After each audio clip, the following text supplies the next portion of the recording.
Hello बच्चों, welcome back to Drishyas online Gurukul. इस video में हम लोग डिस्कस करने वाले हैं अ, 10 जनवरी 2023 को जो सीटेट ऑनलाइन एग्जाम हुआ है उसका क्वेश्चन हम लोग डिस्कस करेंगे। हम क्वेश्चन जो लिए हैं सिर्फ मैथमेटिक्स का इसमें डिस्कस करने वाले हैं। मैथमेटिक्स में पेपर 1 में जितने भी क्वेश्चंस आए हुए हैं जो बच्चों ने बताया है उसके करस्पॉन्डिंग सारे क्वेश्चंस को हम डिस्कस करेंगे। तो चलिए देखते हैं पहले क्वेश्चन को। सबसे पहला जो क्वेश्चन है वो ट्रेन पर बेस्ड क्वेश्चन है। तो देखिए इसमें क्या है आपका, एक ट्रेन है। A train 240 metre long passes a pole in 24 seconds. How long it will take to pass a platform of 650 metre long. ठीक है, तो क्या है, एक आपका ट्रेन है और ट्रेन की लंबाई गिवन है, कितना है, 240 मीटर है। ठीक, और ये जो है एक पोल को 24 सेकंड में पास कर देती है। 24 सेकंड में एक पोल को पास करती है। इसका मतलब ट्रेन की जो स्पीड है, ठीक है, ट्रेन की जो चाल है, कह लो एक तरीके से चाल, चाल कितनी हो जाएगी, दूरी बटे समय। ठीक, दूरी बटे समय। जब पोल को क्रॉस कर रही है तो वो अपनी लंबाई के बराबर दूरी ट्रेवल करेगी, मतलब 240 मीटर डिवाइडेड बाई कितना समय लग रहा है, 24 लग रहा है, 24 सेकंड। इसका मतलब ट्रेन की जो स्पीड है, जो चाल है, वो कितनी होगी, 10 मीटर पर सेकंड। आपको स्पीड पता चल गई ट्रेन की कितनी है, 10 मीटर पर सेकंड। अब देखिए यह कितना समय लगाएगी एक प्लेटफॉर्म को पास करने में। प्लेटफॉर्म की लंबाई क्या है, 650 मीटर है। तो अब देखते हैं हम कि ये जो है प्लेटफॉर्म को, अब इस चीज को देखिए, समय बराबर क्या हो जाएगा, अब इसी फार्मूले से, चाल वाले फार्मूले से समय बराबर क्या हो जाएगा, समय बराबर चाल दूरी बटे, ठीक है, समय बराबर क्या हो जाएगा, दूरी बटे चाल हो जाएगा। अब दूरी कितनी है, देखो इस केस में प्लेटफॉर्म को पास कर रही है, ये आपका प्लेटफॉर्म है और ये ट्रेन है। तो पूरा इसको क्रॉस कब करेगी, जब इस तरीके से हो जाएगा, मतलब दोनों डिस्टेंस जो है, ये प्लेटफॉर्म की लंबाई प्लस जो है ट्रेन की लंबाई जुड़ जाएगी तो उतनी दूरी बनेगी। तो ट्रेन की लंबाई कितनी है, 240 है ट्रेन की लंबाई, और प्लेटफॉर्म की लंबाई है 650। तो टोटल जोड़ दीजिए तो हो गया 0, 5, 4, 9 और 6, 2, 8। तो 890 जो है, कितना हो गया, 890, 890 जो है मीटर जो है टोटल डिस्टेंस है। और चाल कितनी है, चाल है 10 मीटर पर सेकंड। ठीक है, तो एक जीरो से एक जीरो कैंसिल हो गया, तो इस तरीके से समय कितना आ गया, 89 सेकंड। ठीक, तो समझ गए होंगे, क्वेश्चन आपका इजी है। और एक चीज मैं बता दूं, ये क्वेश्चन इस तरीके से ट्रेन से रिलेटेड जो क्वेश्चन है वो हर पेपर में रिपीट हो रहा है। तो आप इसको खूब अच्छे से तैयार कर लीजिए। और इसमें अगर हमारे चैनल का कंटेंट आपको अच्छा लग रहा है, वीडियोस आपको अच्छे लग रहे हैं, आपके लिए हेल्पफुल हैं, तो आप चैनल को सब्सक्राइब कर सकते हैं और दूसरे के साथ शेयर भी कर सकते हैं। आगे हम लोग देखते हैं अगले क्वेश्चन को कि नेक्स्ट क्वेश्चन क्या है। इस क्वेश्चन में देखिए एचसीएफ आपको कैलकुलेट करना है। इसमें क्या है, फाइंड द एचसीएफ ऑफ 24, 36, 42। ठीक, तो सबसे पहले क्या करते हैं, इनको इनका फैक्टर कैलकुलेट कर लेते हैं और जो कॉमन होगा वो आपका एचसीएफ हो जाएगा। ठीक, हाईएस्ट कॉमन फैक्टर। तो 24 को हम अगर फैक्टराइज करेंगे तो 1 और 2, फिर 2 से 2 6 जा 12 और 2 3 जा 6 और 3 1 जा, इस तरीके से ये हो गया सेम इसी तरीके से 36 का कर लीजिए, तो 2, 18 दूनी 36, 2 9 18, फिर किससे जाएगा 3, 3 9, फिर 3 91 3, फिर कितना है, फिर है आपका 42, इसको भी कर लीजिए, 2 से करेंगे तो 2 दूना 4, 2 91 2, फिर 3 से, 3 सते 21, फिर 7 से 7 91 7। तो अब इसमें चेक कर लीजिए कि कॉमन क्या है। ध्यान देखिए, तीनों में कॉमन चाहिए, एचसीएफ हमको कैलकुलेट करना है, तो हाईएस्ट कॉमन फैक्टर क्या है। तो सबसे पहले देखिए, अगर 2 को देखें तो ये ये 1 1 2 सभी में है, तो 1 तो 2 कॉमन हो गया हमारा, 2 लिख लिया मैंने। और कुछ कॉमन दिख रहा है 2 के अलावा? और तो 2 नहीं है, क्योंकि इस वाले में नहीं है, थर्ड वाले में 2 नहीं है, थर्ड वाले में 3 है, दूसरे वाले में भी 3 है, और इसमें भी 3 है। ठीक, 1 1 3 सब में है, तो एक तो 3 कॉमन हो गया। क्या इसके अलावा कोई चीज कॉमन है?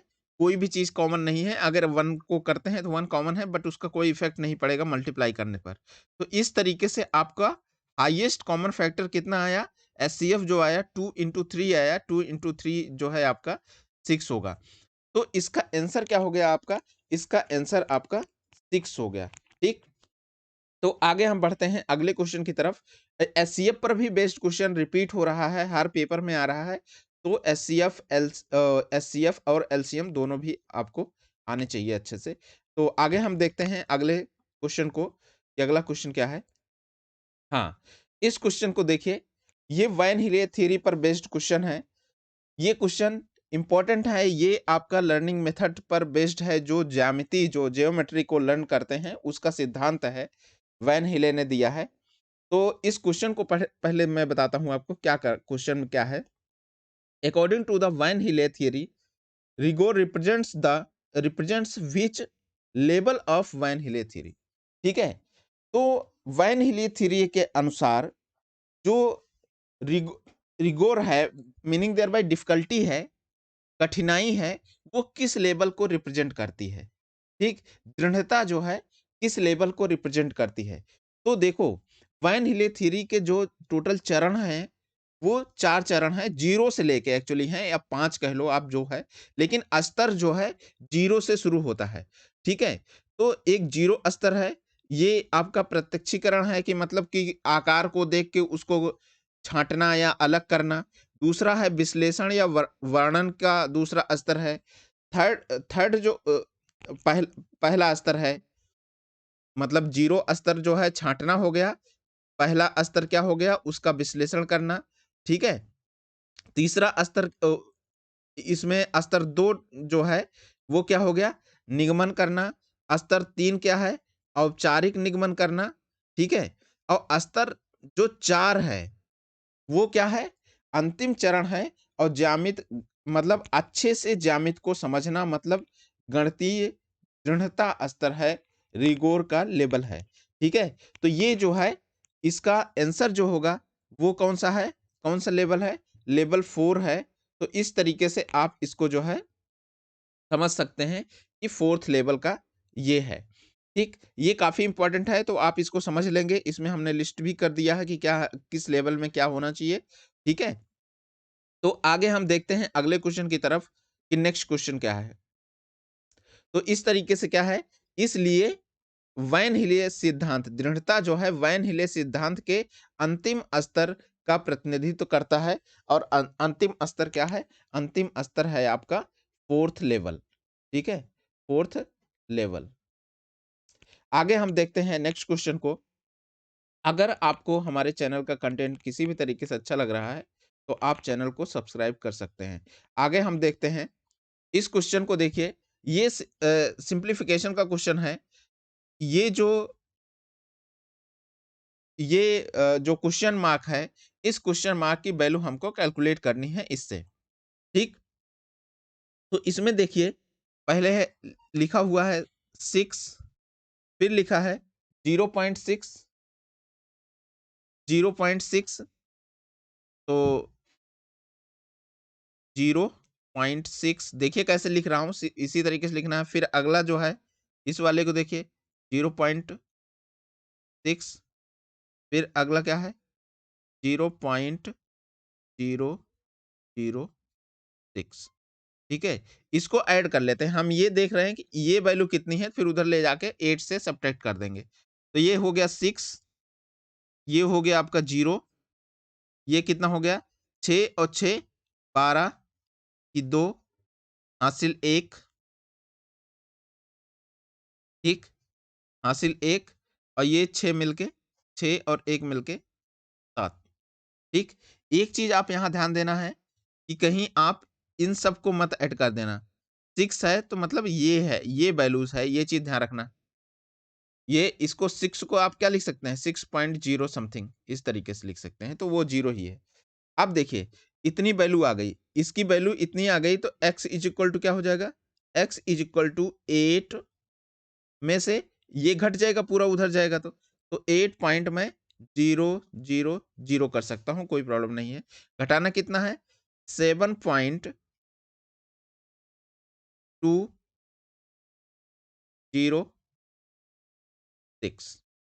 ठीक, अब सब्ट्रैक्ट कर देते हैं। सब्ट्रैक्ट करने पर देखिए कितना आ रहा है, घटा रहे हैं, तो यहाँ आएगा, एक हासिल लोगे आप, तो इस तरीके से हासिल जाएगा, तो ये 10 हो जाएगा।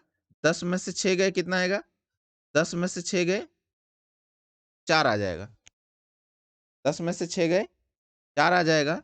यहाँ 9, 9 में से 0 गए 9, यहाँ 9, 9 में से 2 गए 7।